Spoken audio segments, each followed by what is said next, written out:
가끔 또는 종종 저에게도 그렇고 우리 성도님들에게도 그렇고 누가 묻습니다. 그러면은 당신네 교회만 옳다는 말이냐? 이런 말 들어보셨죠? 답변은 뭡니까? 아니죠. 아니에요. 아닙니다.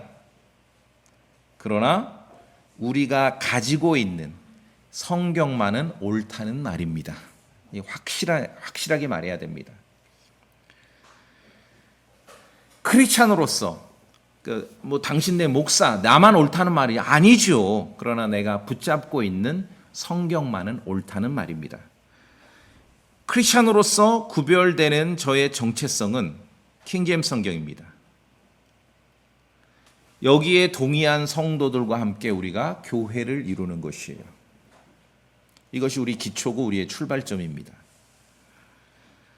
자, 세월이 이제 흐르면서 같은 기준으로, 같은 판단으로 시작한 교회들이 곳곳에 많이 있습니다. 그런데 어떤 교회든지, 어떤 크리스찬이든지, 어떤 목회자든지 바로 요 점을 놓치면은 길을 잃게 되는 거예요. 길을 잃는다는 게 뭐냐면은 세상에는요, 크리스찬들이 모여서 교회 이름으로 추구해야 될, 실행할 만한 좋은 것들이 너무너무 많아요. 그 속에서 길을 잃는 거예요.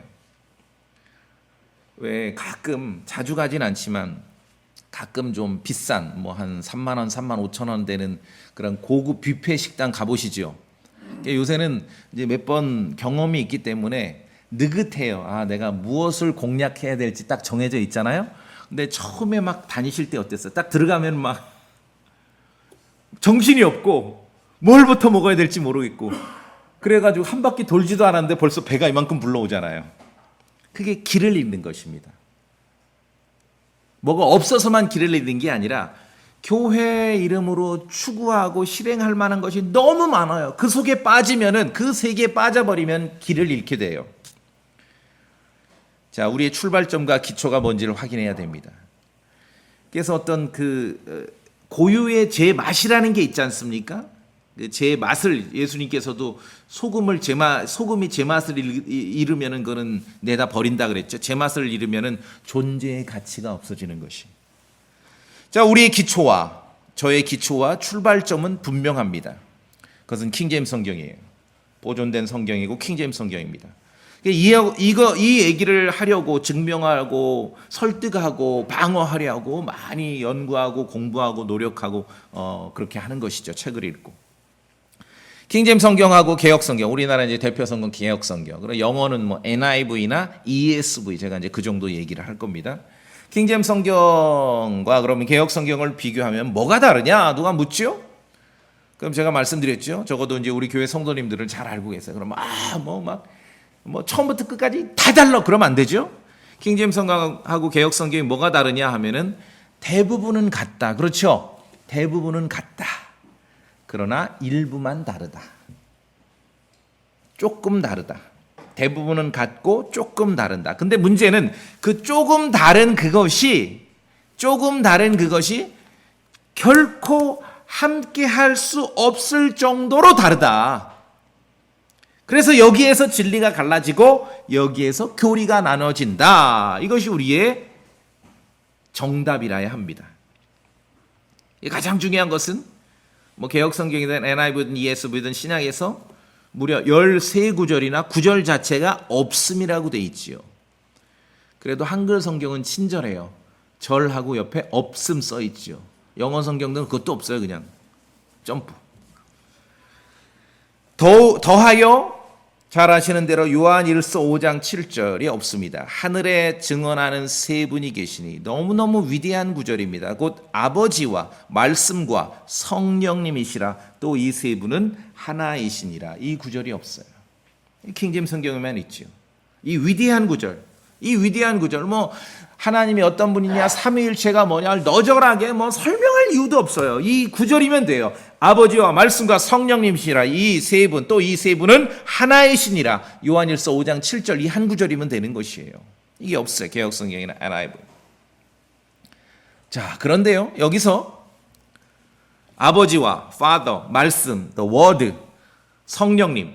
요한일서 5장 7절 이 구절에서 삼위일체를 말하면서 성령님은요, 우리 성도님들 킹제임스 성경을 읽으시니까 이런 단어는 좀 익히셔야 됩니다. 여기서 성령님은 흔히 사람들이 알듯이 the spirit, 영, 성령 아닙니다.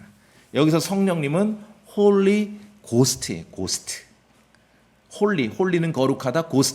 고스트는요 외래어로 익숙해요. 왜냐하면 예전에 영화 제목으로도 나왔었거든요. 고스트 바스터드. 그래. 그 내용이 뭐냐 하면은 서양 애들이 뭐 배낭 메고 다니면서 그 유령 귀신 사냥하는 영화가 고스트 바스터즈. 그래서 고스트라는 단어 자체가 그렇게 어려운 단어가 아닙니다. 자, 요한일서 5장 7절에서 아버지와 말씀과 성령님이시라 했을 때 여기 성령님은 어떤 단어로 돼 있다고요? 홀리 고스트입니다. 요거 아셔야 됩니다. 홀리 고스트.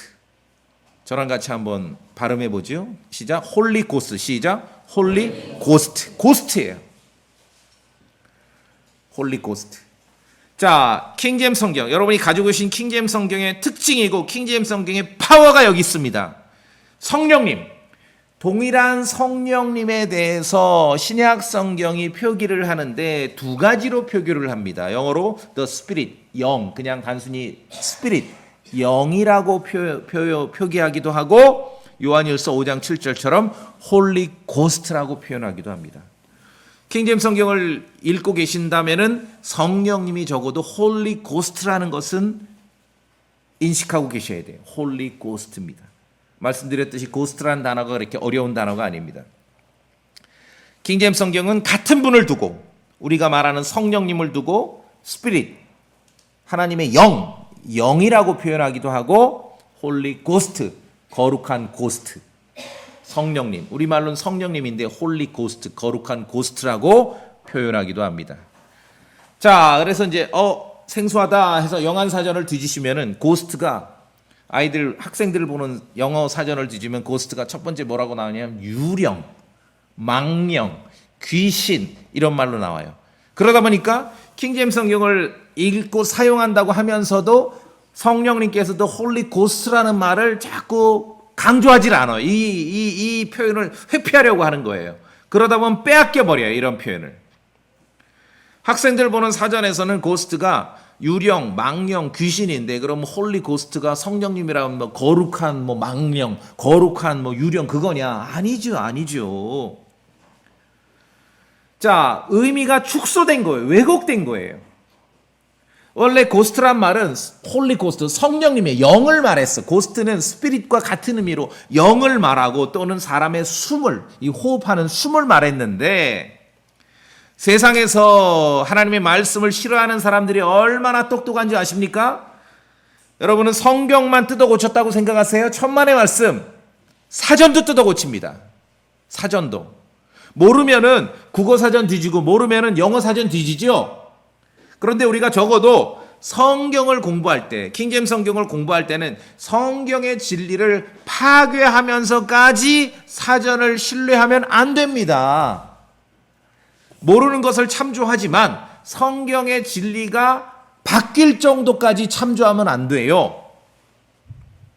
좋은 그런 아주 두꺼운 영어 사전을 뒤지면은 marriage, 결혼이 어떻게 나와 있냐면은 원래 의미는 남성과 여성이 이렇게 결합하는 것이 결혼이라고 영어 사전에 정의가 내려 있어요.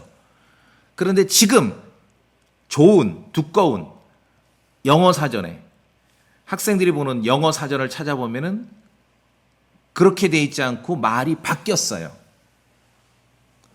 남성과 여성이 아니라 그냥 두 인간이 결합하는 거. 말이 이렇게 바뀌었어요. 성도님들, 성경만 뜯어 고치는 게 아니에요. 사전도 뜯어 고칩니다. 거기다 플러스 하나 우리는 알죠? 또 역사를 바꾸기 위해서 달력도 뜯어 고치는 거죠. 예. 그리고 고스트는 학생들 쓰는 영어 사전 찾으면 유령, 망령, 귀신인데 물론 그런 의미도 있지요. 시험 볼 때는 그런 의미로 써야 돼. 근데 원래 그런 의미가 아니에요. 영을 말합니다. 영. 그리고 사람의 숨을 말합니다. 본래 고스트는 영이고 숨이에요. 그래서 홀리 고스트는 말 그대로의 거룩하신 고스트, 거룩하신 영을 말해요. 성령님을 말하는 것이에요. 그래서 킹제임스 성경은 우리가 믿는 성령님에 대해서 두 가지 표현을 쓰고 있다. 스피릿, 그냥 영이라는 단어를 쓰고 있고, 홀리 고스트, 거룩한 고스트, 거룩한 영이라고 쓰고 있다. 킹제임스 성경에서 신약에서만, 이 구약에 안 나와요. 신약에서만 성령님을 홀리 고스트라고도 합니다. 스피릿이라고도 하고 홀리 고스트라고도 합니다. 오늘 예수님께서 가르치십니다. 자, 본문 보세요. 요한복음 14장 26절에 자, 위로자, 첫 번째 위로자, 컴포터예요, 컴포터. 위로자 뜻이 뭐냐면은 막 지금 전쟁이 나서 비유하자면 적군이 쳐들어오는데 이 성체를 함께 지키는 거예요. 우리가 서로. 이 사람이 내 곁에서 이 성체를 함께 지킬 때 얼마나 위로가 되고 격려가 되겠습니까? 그래서 위로, 우리말로 그냥 내가 외로울 때 누가 나를 위로하지, 그 정도 위로 수준이 아니라 이건 정말 아주 강력한 말인 거예요. 위로자, 컴포터라고 하고. 자, 성령님에 대해서 예수님께서 위로자, 곧 아버지께서 26절에 내 이름으로 보내실 성령님이죠. 여기서 성령님 밑줄 쫙 홀리 고스트입니다. 홀리 고스트. 그냥 스피릿 영이 아니라 홀리 고스트. 그분께서 너에게 모든 것을 가르치시고 또 모든 것을 기억하게 하시리라. 기억하게 하시리라. 예수님께서 말씀하셨습니다. 그분은 위로자이시고 그분은 홀리 고스트, 성령님이시고. 그렇죠? 자, 그래서 킹제임스 성경에서 신약에서 성령님을 호칭하는 특징적인 단어가 있는데 그것은 홀리 고스트입니다. 삼위일체 하나님이 어떻게 존재하시는지 우리가 삼위일체를 분명하게 드러내는 구절에서는 성령님에 대해서 굳이 홀리 고스트라고 기록을 합니다. 그 첫 번째 구절이 제가 아까 인용해드린 요한일서 5장 7절이에요. 하늘에 증언하는 세 분이 계시니 곧 아버지와 말씀과 성령님이시라. 아, 삼위일체죠? 그러면 영어 성경 안 봐도 돼요. 여기 분명히 이때는 홀리 고스트입니다. 또 이 세 분은 하나이시니라. 하나이시니라. 한 구절 더 볼까요? 마태복음 28장. 마태복음 28장.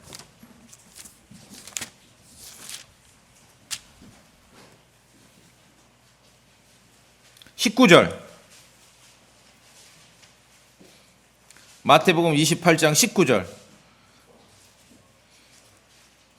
마태복음 28장 19절만 읽으시면 됩니다. 그러므로 19절입니다. 시작.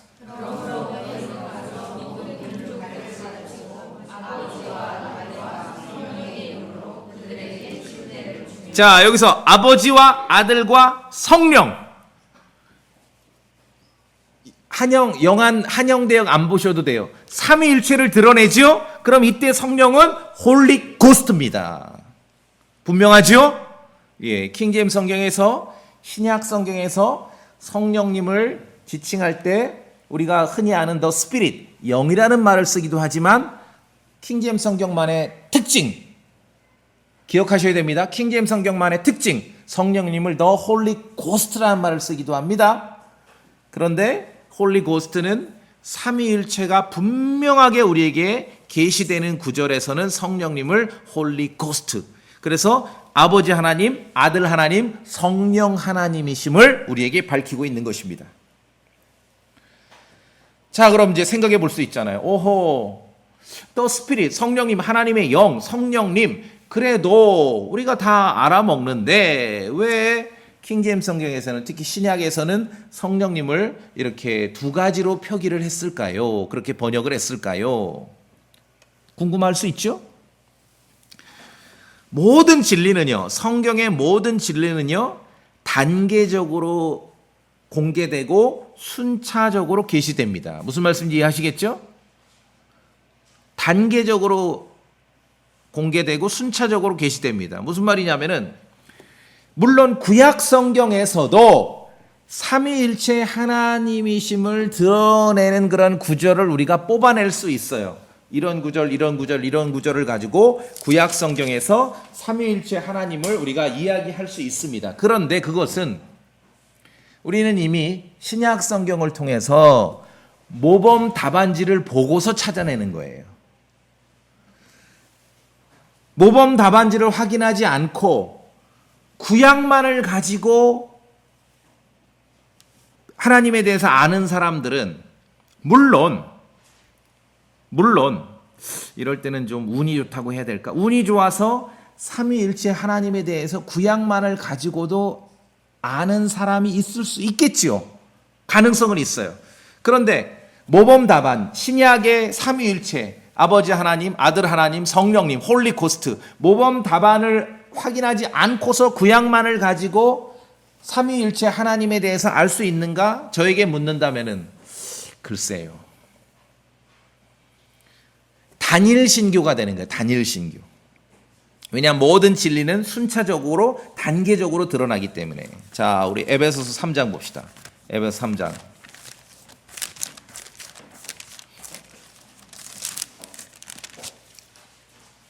5절에 에베소 3장 5절입니다. 저랑 같이 읽어볼까요? 에베소 3장 5절입니다. 5절. 그분께서는 시작. 그분께서는 자신의 거룩한 사도들과 대언자들에게 성령을 통해 이제 이 신비를 계시하신 것 같이 다른 시대들은 사람들의 아들들에게 그것을 알리지 아니하셨는데, 여기서 이제 내용이 중요한 것입니다. 신비가 이제 now 지금 계시되었는데 다른 시대에는 그렇게 되지 않았다. 모든 계시가 그리스도를 아는 그 신비가 모든 시대의 모든 사람들에게 다 알려진 게 아니에요. 순차적으로 단계적으로 알려지는 것입니다. 그 중에 하나가 하나님에 대한 삼위일체 하나님에 대해서, 물론 구약 성경에서도 그런 구절을 가져올 수는 있지만 신약이 없이 구약만을 가지고 삼위일체 하나님에 대해서 알 수 있다? 알 수는 있을 수 있지만 희박합니다. 오히려 모르는 사람이 더 많아요. 모르는 사람이 더 많아요. 구약 시대를 살았던 유대인들이 우리가 아는 것처럼 하나님에 대해서 알았을까요? 몰랐습니다. 알지 못했을 것입니다. 자, 왜 그러냐면 신명기에 보시면 오 이스라엘아 들으라. 이스라엘 사람들에 대해서 유대인에 대해서 오 이스라엘아 들으라. 주 우리 하나님은 한 주시니 one Lord예요. one Lord. 여러분 유대인 입장에서 한번 들어보세요. 뭐 신약 몰라. 아직 에베소서도 모르고 삼일체 하나님 요한일서 5장 7절도 모르고 오 이스라엘에 들으라. 주 우리 하나님은 한 주시니 one Lord예요. 그럼 주님은 몇 분이에요? 한 분밖에. 단일신. 현대 유대교를 신봉하는 유대인이나 이슬람교는요, 신에 대해서 동일한 관점을 가지고 있어요. 삼위일체 안 믿습니다. 우리가 알고 믿는 것처럼 아버지 하나님, 말씀 하나님, 성령 하나님이 계심을 믿지 않아요. 유대교도 마찬가지예요. 근데 왜 그 이스라엘 깃발을 왜 흔드는 거예요? 2단, 상이단이 없는데, 그런 상이단이. 요한일서 5장 7절에 있는 것처럼 이 세 분이 하나이심을 믿지 않아요. 왜? 우리 주 하나님은 한 주나 one Lord, 한 분밖에 없네? 그런데 뭐 아들도 하나님이라고 그러고 뭐 성령님도 하나님이라고 그러고 거부하는 거예요. 그래서 그런 소리 하면 막 돌을 들어 죽이려고 한 것이죠. 자, 그래서 에베소 3장 5절은 굉장히 중요합니다. 이제는 신비가 계시되었는데 다른 시대에서는 그렇게 된 게 아니다. 그렇죠? 여기 보시면은 여기 이제 에베소 3장 5절에 나왔으니까 설명드린 표기로 중간에 성령을 통해 했는데 성령이란 단어가 성자가 약간 누웠죠, 옆으로. 예. 이게 스피릿이에요. 같은 성령님인데 킹제임스 성경에서는 스피릿이라는 단어로 성령님이 있고 홀리 고스트라는 단어로 성령님이 있어요. 그러니까 우리는 이 성경은 알고 번역했어요. 그래서 그냥 스피릿일 때는 성자가 약간 누군 거예요. 홀리 고스트는 그냥 안 누웠어요. 그래서 자, 이게 굉장히 중요합니다. 하나님의 영, 성령님을 스피릿으로만 알았던 유대인들은 결코 아버지 하나님과 동등하신 분으로서 아들을 인정하지 않았어요. 그래서 요한복음에 보면은 예수님을 향해 돌을 들어 죽이려고 했죠. 하나님의 영 스피릿으로만 알았던 유대인들은 아버지와 동등하신 분으로서의 성령님을 인정하지 않습니다. 하나님의 영이 존재하는 것은 믿으나 그 영께서 우리가 믿는 것처럼 아버지와 동등하신 분으로서의 성령님으로 인정하지 않아요. 홀리 고스트로 인정하지 않아요.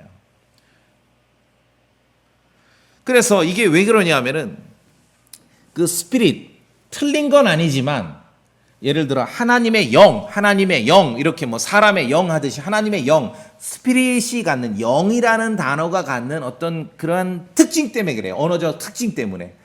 하나님의 영, 자 신약의 삼위일체 하나님에 대한 모범 답안을 안 보신 상태에서 구약을 읽을 때 하나님의 영 그럼 어떻게 돼요? 하나님의 영, 영이 있긴 있는데 이것은 하나님께 종속된 영으로 이해가 되는 거죠.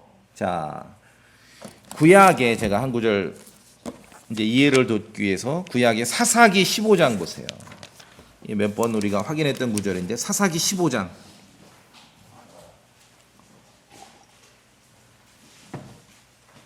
사사기 15장. 이제 삼손 얘기입니다. 삼손 얘기. 나귀 턱뼈로 이제 블레셋 사람들을 물리쳤습니다. 혼자. 그러다 보니까 사사기 15장 18절에 그가 1000명을 해치웠거든요. 혼자. 야, 그러니까 이 기운이 엄청 세지요. 초능력자. 18절에 그가 삼손이죠. 심히 목말라 주를 부르며 이르되, 자 1000명을 혼자 나귀 턱뼈로 해치웠는데 끝나고 나니까 목이 말라요. 주께서 주의 종의 손에 이 큰 구추를 주셨는데 1000명을 혼자 해치웠습니다. 내가 이제 목말라 죽어서 할례 받지 않는 자들의 손에 떨어져야 하리이까. 그러니까 뭐 굉장히 거창한데 쉬운 말로 지금 목말라 죽겠습니다. 근데 여기 우물이 없어. 근데 19절 보세요. 하나님께서 그 턱에 우묵한 곳을 쪼개시니 거기서 물이 나오더라. 이제 기적이 벌어진 거죠. 그가 마시매 삼손이 마셨어요. 그 다음에 성경의 표현을 보셔야 됩니다. 그가 마시매 어떻게 됐습니까? 그의 정신이 돌아와 그가 회복되었으므로 그의 정신이 돌아와 밑줄 쫙. 이게 스피릿입니다. 그러니까 영이라는 단어가 갖는 고유한 특성이 있어요. 영이라는 그러면 스피릿인데 혼자 나귀 턱뼈로 1000명을 해치우고 나서 목말라 죽게 생겨서 하나님께 기도했더니 하나님께서 기적을 베푸셔서 물을 주셔가지고 물을 마시니까 정신이 돌아왔죠. 근데 목마르면은 영이 나가요? 영이 없으면은 죽은 몸이라 그랬어요. 야고보서 교리적으로. 목이 말라서 삼손이 이때 죽었었습니까? 그게 아니잖아요. 스피릿이라는 단어가 갖는 고유의 특징들이 있어요. 우리말로 스피릿인데 정신 이런 말로 옮긴 거예요. 제가 볼 땐 너무 정확해요. 그러니까 막 배고프고 목마르고 그럼 정신이 나가잖아요. 그러다가 물을 먹으면 정신이 되돌아오죠. 그런 표현이에요. 그럴 때도 스피릿을 쓰는 거예요.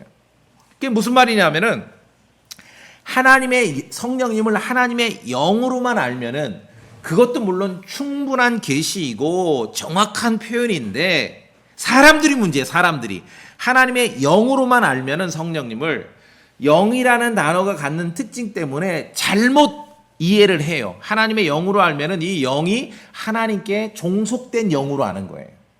그래서 어떤 우리가 성령 하나님 인격자로서의 성령 하나님이라고 믿는 게 아니라 하나님의 영 그러면 하나의 여기 정신, 삼손의 정신이라고 말했듯이 하나의 어떤 하나님으로부터 나오는 하나의 에너지 혹은 어떤 기운, 하나님으로부터 파생돼 나오는 에너지파 이 정도로 이해하는 거야. 하나님의 영. 그래서 유대인들은 삼위일체를 안 믿어요. 하나님의 영이 존재하는 걸 믿지만 그 하나님의 영이 인격자이신 성령 하나님이라는 걸 믿지 않는 거예요. 그래서 영이라는 단어로만 성령님을 아는 사람들은 우리나라 그 뭐 많이 그런 거 많아요. 많은 성령님을 믿는다 하는데 성령님을 무슨 뭐 이렇게 전달할 수 있는 무슨 에너지 정도로 와 뭐 성령 받아라 하면서 막 가서 기도하고 안수하고 목사에게서부터 성령이 저쪽으로 막 이렇게 옮겨가고, 그러니까 홀리 고스트로서 성령님, 같은 성령님인데 스피릿이기도 하고 홀리 고스트라고도 합니다. 이게 킹제임스 성경의 특징인데, 홀리 고스트로서 성령님을 알지 못하면은 대부분 다 비슷비슷해요. 뭐 유대교나 뭐 이단들이나 뭐 여화증인 생각하는 성령도 마찬가지예요. 그들이 성령을 부인하진 않아요. 그러나 하나님으로부터 이렇게 파생돼 나오는 하나의 어떤 기운, 힘, 그렇죠, 에너지, 이 극단적 은사주의자들도 마찬가지인 것이에요. 그러니까 막 안수기도 하고 막 성령 받았냐, 막 성령 충만, 성령 막 받으면 막 힘창이 돌아가고 뭐 막 바닥에 막 누워가지고 막, 그렇죠? 그래서 킹제임스 성경에서, 신약에서 성령님을 지칭할 때 오해가 없고 인격자로서 하나님이심을 우리에게 알려주시기 위해서 더 스피릿이라고 성령님을 기록하기도 하지만 킹제임스 성경에서 홀리 고스트라고 별도의 호칭으로도 우리에게 알려주고 있는 것입니다. 하나님께 속한 비인격적인 에너지나 파워가 아닙니다. 얼마나 많은 사람들이 성령님을 그렇게 알고 있는가 모르겠어요. 오늘 예수님께서 요한복음 14장에서 말씀하셨듯이 성령님은 위로자이시고요, 홀리 고스트이시고요, 성령님은 우리를 가르치시는 분이고요, 성령님은 예수님께서 말씀하신 것을 기억나게 하시는 분이에요. 성령님이시에요. 홀리 고스트예요. 성령님은 홀리 고스트, 성령님께서 성도에게 임하시면은 구체적 사건 가운데 어떤 능력을 나타내시는데, 그때는 언제든지 홀리 고스트라고 성령님을 표현하고 있습니다. 그래서 성도님들, 킹제임스 성경의 특징, 킹제임스 성경의 파워, 동일한 성령님을 묘사할 때 스피릿이라는 단어, 영이라는 단어를 쓰기도 하지만 이것은 구약에서부터 계속 그렇게 묘사되어 왔습니다. 그런데 사람들이 문제죠. 하나님의 영 하면은 오해를 하기 때문에 신약에서 성령님을 표현할 때 킹제임스 성경은 홀리 고스트라고도 표현합니다. 우리에게 임하셔서 구체적인 사건 가운데 어떤 능력을 행하실 때는 항상 홀리 고스트예요. 인격자이시에요. 비교해서 내주하시고 지속적으로 성도들을 인도하실 때는 언제나 스피릿이라는 그런 표현이 나옵니다. 자, 그래서 우리가 흔히 성령님, 성령 충만, 하나님의 영, 우리가 가지고 있는 성경, 보존된 성경, 킹제임스 성경의 중요한 특징이고 킹제임스 성경의 파워 하나가 뭐냐? 동일한 성령님을 호칭할 때 신약에서 스피릿이라고도 하지만 홀리 고스트라고 성령님을 호칭합니다. 그러므로 삼위일체 하나님, 그분이 인격자이시고 어떤 비인격적인 무슨 에너지나 기운이나 파워가 아니라는 걸 우리에게 알려줍니다. 그것이 요한일서 5장 7절에 있는 말씀이에요. 아버지와 말씀과 성령님이시니, 제가 말씀드렸죠? 삼위일체를 드러내는 구절은 성령님 나오면 볼 것도 없다. 괄호 열고 영어로 홀리 고스트다.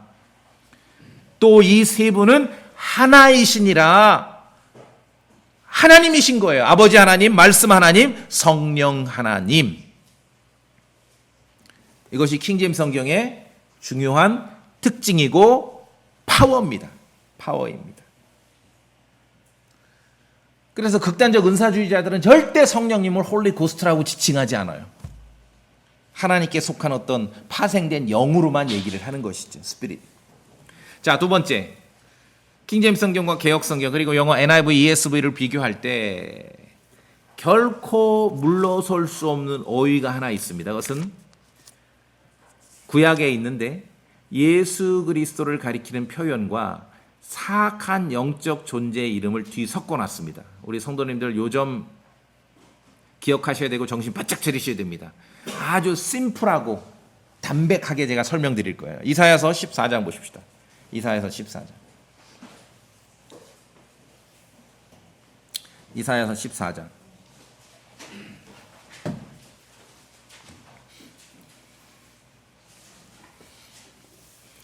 12절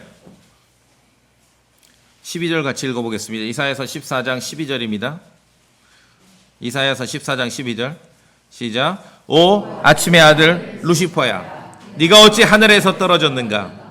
민족들을 약하게 한 자야, 네가 어찌 끊어져 땅바닥으로 떨어졌는가? 하면서 이자가 하는 일이 뭐냐 하면은 제가 봅니다. 13절 네가 네 마음속에 이르기를 내가 하늘로 올라가 쭉 하면서 14절에 내가 지극히 높으신 분과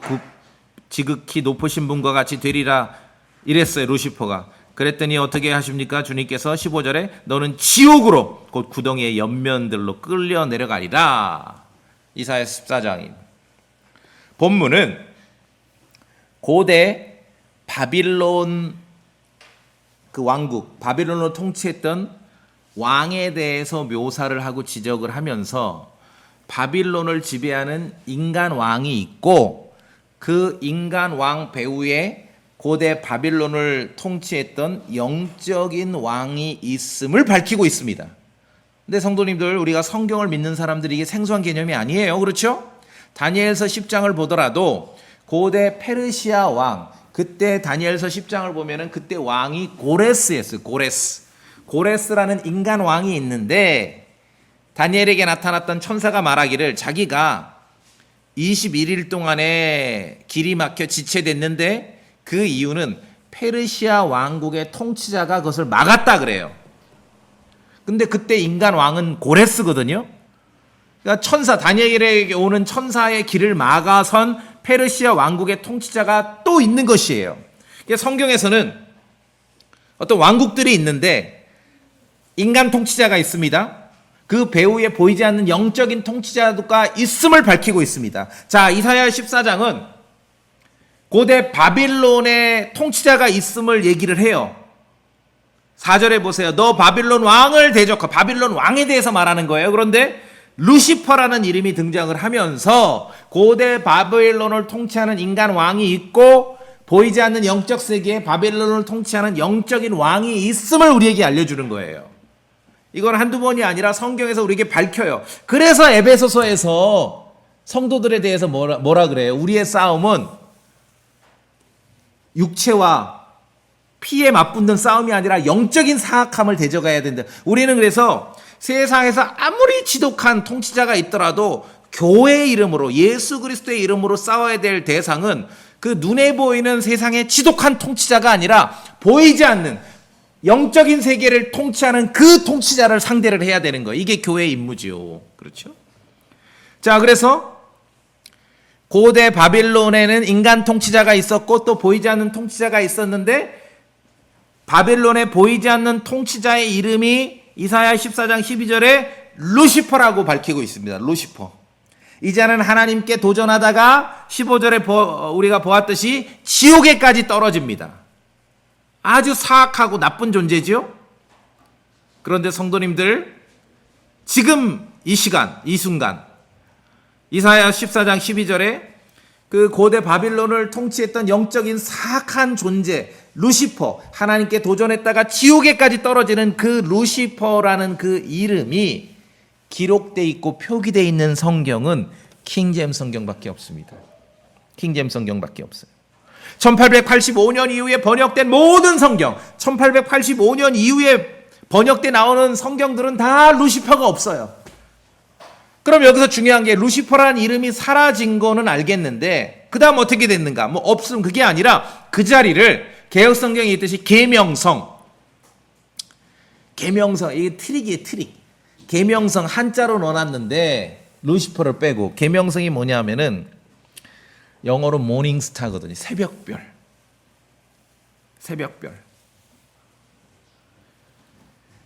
계명성, 새벽별이 차지한 것이에요. 여기서 대혼란이 발생합니다. 아무도 뭐 개역성경을 읽든 킹제임스 성경을 읽든 아무도 감히 예수 그리스도를 가리키는 그 호칭과 그 영적인 사악한 존재인 그 루시퍼의 그런 이름이 뒤바뀌었을 거라고는 상상하지 않아요.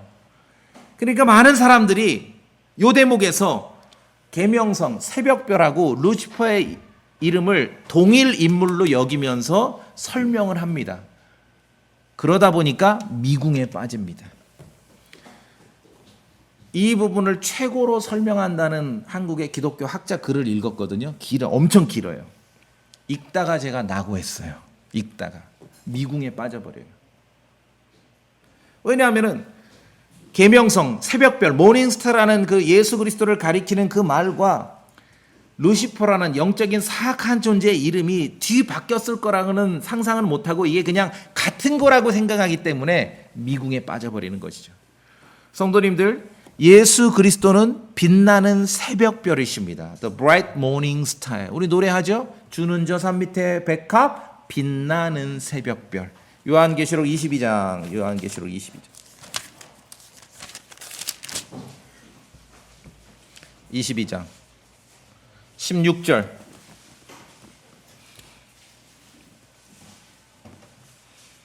22장 16절. 나 예수는, 예수님 직접 말씀하십니다. 나 예수는 저 뒤로 가셔서 나는 다윗의 뿌리요 후손이며 빛나는 새벽별, 모닝스타, 모닝스타, 모닝스타. 모닝스타를 한자로 바꾸면은 계명성. 루시퍼라는 고대 바빌론을 통치한 영적인 사악한 자의 이름을 빼고 예수 그리스도를 가리키는 계명성, 새벽별을 그 자리에 갖다 넣은 거예요. 1885년 이후 번역된 거의 모든 성경들이 이사야 14장 12절에서 루시퍼를 제거하고 그 자리에 그리스도를 가리키는 그 어휘를 밀어 넣었습니다. 그러니까 말씀드렸듯이 뭐 개혁 성경이 읽든 킹제임스 성경이 읽든 이 정도까지 생각하지는 않거든요. 이런 루시퍼라는 그 사악한 존재의 이름하고 예수 그리스도의 이름을 바꿔치기 했을 거라고는 상상을 안 하니까 이걸 그냥 같은 존재로 설명을 하니까 미궁의 모든 정말 이 설명하는 많은 내용을 봤는데 거의 대부분 미궁에 빠져버립니다. 더군다나 히브리어 성경의 이사야 14장 12절에는요. 아예 모닝스타, 계명성, 별이라는 단어는 존재하지도 않아요. 그들이 좋아하는 히브리어 성경에는 없는 단어를 만들어 넣은 거예요. 모닝스타라고. 별이라는 단어는 존재하지가 않습니다. 교회 역사 1500년 동안에 이사야서 14장 12절에는 루시퍼라는 사악한 존재의 이름이 들어 있었습니다. 언제부터 사라졌는가? 얼마 안 됐어요. 1885년 이후부터 사라진 거예요. 지금 우리는 킹제임스 성경을 믿는다는 것이 1500년 동안 유지해 왔던 그 진리를 지키는 거예요. 루시퍼를 빼버리고 그리스도의 이름을 갖다 넣은 그 역사는 150년밖에 안 된 거예요. 150년밖에. 별이란 단어는 없고요. 루시퍼에 해당하는, 자, 잘 들어보세요. 많은 크리스천들이 성경을 읽고 믿는 사람들 여기서 이제 오판을 하더라고요. 루시퍼에 해당하는 히브리어 단어가 헬렐 그래. 헬렐. 헬렐 그래요. 그럼 사람들은 물어요. 형제님, 히브리어로 헬렐인데 왜 루시퍼라고 번역이 됐어요? 헬렐은 헬렐이라고 해야지 왜 루시퍼라고 옮겼어요? 자, 이런 의문이나 질문을 받을 수 있죠. 잘 들으세요. 이런 질문은 성경 번역을 고대 언어의 단어장 만들기로 착각하기 때문에 나오는 질문이에요. 성경 번역은요, 단어 사전 만드는 게 아닙니다. 성경은요, 기록되고 베껴 써지고 복사되고 번역되는 모든 과정에 성령님께서 인도하셨습니다.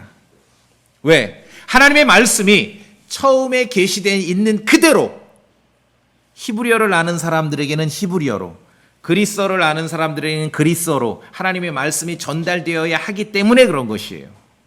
하나님의 말씀은 그래서 때때로 히브리어로, 때로는 그리스어로, 때로는 라틴어로, 때로는 독일어로, 때로는 영어로, 때로는 한국어로 옮겨져서 그 언어를 모국어로 쓰는 사람들에게 진리의 말씀이 전달되는 것이에요. 그래서 무슨 성경 번역을 단어장 만드는 게 아니에요. 어떤 단어가 있는데 이것을 그 나라, 그 언어를 쓰는 사람들에게 그 말로 번역해서 진리를 전달하는 것이 나오면은 번역을 하는 것이고, 번역하는 게 아니라 그냥 소리를 그대로 표기만 하는 것이 나으면은 그렇게 하는 것이에요. 루시퍼에 해당하는 히브리어 단어는 헬렐입니다. 근데 이 루시퍼로 번역을 한 거예요. 자, 왜 그러냐면은 신약에서 사도행전에 보면은 주피터라는 이방 신의 이름이 나와요. 이 그리스 로마 신화 읽어본 분들은 나오죠, 주피터? 근데 주피터의 킹제임스 성경에 주피터에 해당되는 이방 신의 이름이 그리스어로는 제우스예요. 그리스어 성경에는 제우스라고 나와요. 근데 주피터라고 번역을 한 거예요. 라틴어나 영어로. 그럼 질문을 해요. 잘났다는 사람들이. 여기 제우스인데 왜 제우스를 주피터라고 했느냐? 잘 들으세요. 그거에 대한 제가 정답을 드리는 거예요. 그리스어로는 제우스인데 라틴어나 영어는 주피터예요. 그렇게 번역을 한 것입니다. 번역을 하는 것이 그 내용을 읽는 사람들에게 하나님의 말씀을 더 잘 전달할 수 있으면 번역하는 것이고, 번역하지 않고 그냥 소리로만 표기하는 것이 더 잘 전달되면은 그렇게 소리로 표기하는 겁니다. 그걸 음역이라 하지요. 그래서 제우스, 그리스어로는 제우스고 라틴어나 영어는 주피터인데 이거를 트집 잡는 사람은 아무도 없어요. 자기들도 그게 쉬우니까. 제우스나 주피터나 아무 문제 안 돼요. 왜 그래요? 그놈이 그놈이거든요. 그러니까 예를 들어 그리스어로 제우스라고 말하고 제우스 찾아서 귀때기 땡겨봐 그러면 딱 가서 땡길 거 아니에요? 그리고 또 이 사람들이 넌 라틴어 하라 그러면은 주피터를 찾아서 귀때기 땡겨봐 그럼 같은 동 귀때기가 땡겨지는 거예요. 무슨 말씀인지 아시겠어요? 단어 사전을 만드는 게 아닙니다. 성경 번역은 하나님의 진리가 어떻게 동일하게 전달되느냐, 그게 목적인 것이에요. 자, 그래서 히브리어를 아는 사람에게 헬렐이거든요. 이사야 14장 12절. 얘 찾아가지고 가서 꿀밤한데 때려봐. 라틴어나 영어를 아는 사람에게 너 루시퍼 찾아서 꿀밤한데 때려봐. 그러면 결론은 같은 놈이 맞은 거예요. 아시겠습니까? 이게 하나님의 말씀이에요. 이거를 무슨 헬렐인데 왜 여기 루시퍼라고 돼. 대답하지 마시고 그런 질문 하시면 그냥 조용히 학습 좀 하십시오. 그렇게 얘기해요. 신약에서 사도행전 에베소의 여신 다이애나 아시죠? 다이애나? 그리스어로는 아르테미스, 요새 그 달나라 아르테미스예요. 다이애나. 그러니까 아르테미스가 쉬우면 아르테미스로 하는 거고 다이애나가 쉬우면 다이애나로 하는 거예요. 더 이상 말 안 할게요. 이건 여성이기 때문에 혼날까 봐. 성경 번역은 고대 언어의 단어장 만들기가 아닙니다. 성령님의 인도하심으로 기록된 진리가 옮겨지고 번역되고, 그렇죠? 복사되고 카피되고, 그래서 하나님의 말씀이 훼손되지 않고 어떤 언어를 쓰는 사람에게 동일한 하나님의 말씀의 진리가 전달되게 하는 과정이라는 것이죠. 어떤 언어를 사용하는 사람에게든 처음에 기록된 진리가 그대로 전달될 수 있도록 성령님께서 인도하신 것이에요. 필요하다면 번역도 하고 필요하다면 옮기기도 하고 소리를 기록하기도 하고. 자, 추가로 하나 더 말씀드릴게요. 고대 로마 제국은 물론 공용어가 라틴어입니다. 라틴어 세상에 거기는. 고대 로마 제국에 하나님의 말씀이 전파되었습니다. 그러면 전도할 때 뭐로 해야 돼요? 전도지 만들 때 라틴어로 해야지요. 그러니까 성경이 라틴어로 옮겨질 때 예수 그리스도께서 십자가에 못 박히신 그 장소, 히브리어는 골고다예요. 풀어서 설명하면 해골의 장소예요. 해골이 아니라 해골의 장소. 라틴어 세상에서 성경을 번역하고 복음을 전할 때 그 장소가 갈보리라고 옮긴 거예요. 갈보리라고. 누가복음 23장 33절에 확인해 봅시다. 누가복음 23장 33절.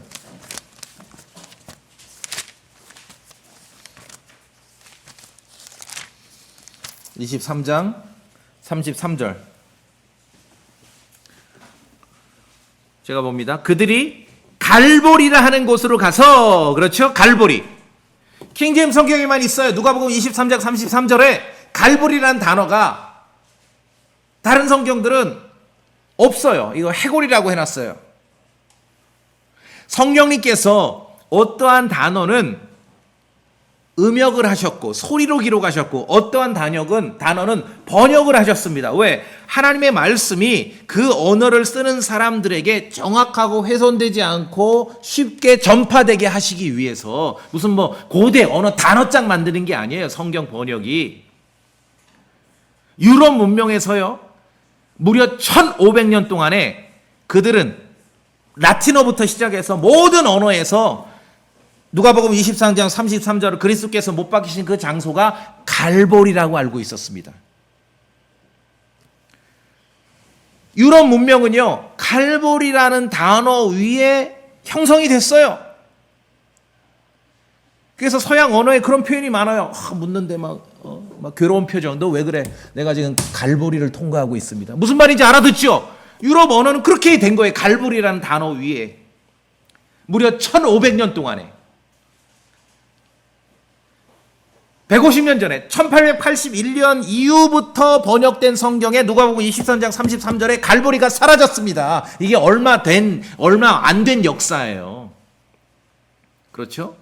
그래서 누가복음 23장 33절에 갈보리라는 지명이 있는 것은 킹제임스 성경의 특징이고 파워입니다. 이사야서 14장 12절에 루시퍼라는 고대 바빌론을 통치했던 영적인 사악한 존재의 이름이 들어있는 것은 킹제임스 성경의 특징이고 파워라는 것이죠.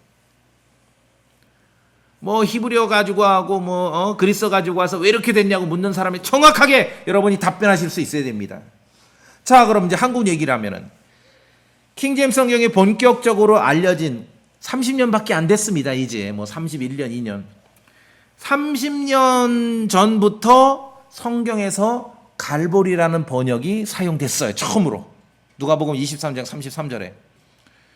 그런데 한국의 기독교 역사를 뒤져보시면 30년 훨씬 이전부터 한국 기독교계에는요, 갈보리가 존재했어요.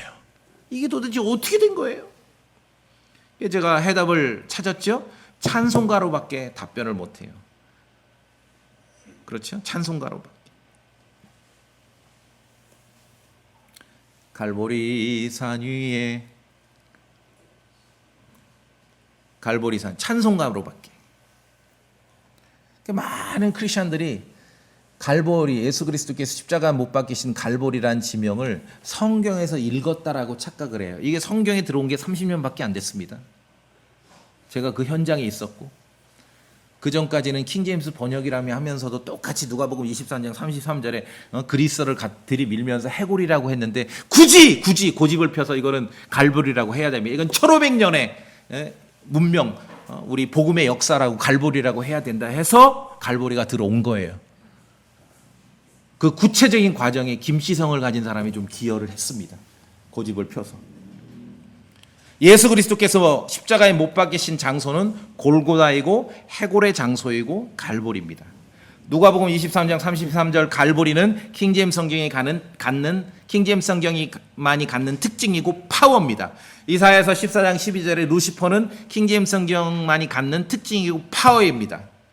킹제임스 성경은 고대 바빌론을 지배했던 사악한 영적 통치자의 이름을 우리에게 알려줍니다. 루시퍼. 계명성 아닙니다. 계명성은 예수 그리스도입니다. 새벽별 아닙니다. 새벽별은 예수 그리스도입니다. 자, 제가 이제 정리하면서 하나만 더 말씀드릴게요. 우리가 가지고 있는 그 단어 하나지만, 킹제임스 성경만이 가지고 있는 그 단어 하나지만 엄청난 진리와 교리와 신학이 바뀌는 걸 아시겠죠? 예. 킹제임스 성경이 갖는 특징과 파워의 하나 중에 사람들은 간과하는데요. 왜 중요합니다. 사랑이라는 단어입니다. 사랑. 이거 너무 쉽죠? 그러면 사랑, 러브 말해, 러브?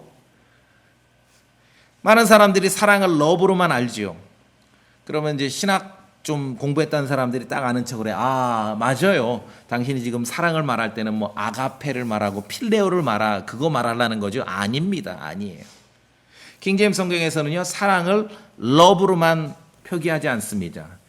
체러티라고 해요. 체러티. 이런 단어는 잘 안 들어보셨어요? 체러티. 저 인천에 가면은 사랑 침례교회 하는데 그게 사랑이 러브가 아니라 러브 침례교회가 아니라 체러티 침례교회예요. 학생들이 사용하는 영어 사전을 뒤져보면 체러티는요, 자선이나 자비라는 의미예요. 역시 고스트처럼 뜻이 왜곡됐습니다. 좋은 사전, 비싼 사전, 두꺼운 사전에서 charity를 찾으면 첫 번째 뜻이 Christian love입니다. 그리스도인의 사랑이에요. 그리스도를 믿는 사람들의 사랑. 그래서 킹제임스 성경에서는 사랑을 love로만 표시하지 않고 사랑 중에서도 크리스찬 러브, 교회, 크리스찬, 그리스도를 믿는 사람들끼리 나누는 그런 사랑을 charity라고 따로 구분해서 표현하는 것입니다. 고린도전서 8장 말씀에 지식은 우쭐대게 하며 사랑은 세워주느니라. 이렇게 세워줄 때 사랑은 charity입니다. charity. 자, 그러면 이제 그러면 형제님 charity가 뭐예요? 러브는 알겠는데 charity는 뭐예요? 그러면은 복음 안에서 복음은 우리가 자유를 얻은 거 아니겠습니까? 복음 안에서 내가 소유하고 내가 누릴 수 있는 자유가 다른 성도에게 걸림돌이 되지 않도록 조심해서 처신하는 그 마음의 동기가 charity입니다. 그것이 킹제임스 성경에서 말하는 사랑이에요. 쉽게 얘기해서 장로교 오래 다닐 때 여러분 옆집 아줌마가 갖다 준 고사상 돼지 머리 고기 먹어요? 못 먹어요? 못 먹었죠. 먹으면 꼭 체해요. 그렇죠? 고사상 음식 먹으면. 근데 우리가 자유를 뭡니까? 복음 안에서의 자유. 뭐 입으로 들어가는 거 먹고 마시는 건 아무 꺼리낌이 없는 거예요. 뭐 제사 음식 먹으면 어떻습니까? 아무 꺼리낌이 없어요. 뭐 순댓국을 먹을 수도 있고 뭐 머릿고기 먹을 수도 있고 해장국 선지국을 먹을 수도 있고. 그러니까 먹고 마시는 거 가지고 더 이상 제한을 두지 말라는 거예요. 이게 복음의 자유지요. 자, 그런데 모두가 이 지식에 도달한 게 아니기 때문에 굳이 옆집 아줌마가 고사상 음식을 갖다 줬는데 굳이 예배당에 와서 풀어서 먹을 일은 없다는 거죠. 이해되십니까? 굳이 그럴 게 아니지요. 그럼 그렇게 조심해서 처신하는 마음의 동기를 킹제임스 성경에서는 사랑이라고 말을 하는데 단어를 구분해서 말합니다. 이럴 때 어떤 단어로? charity라고 하는 거예요. 자, 로마서 14장 우리 한 절 빨리 봅시다. 로마서 14장. 그냥 단어 하나가 다르다. 그 정도가 아니에요. 로마서 14장 15절 성도님들 읽어보시겠습니까? 로마서 14장 15절 그러나부터 로마서 14장 15절 그러나부터 시작.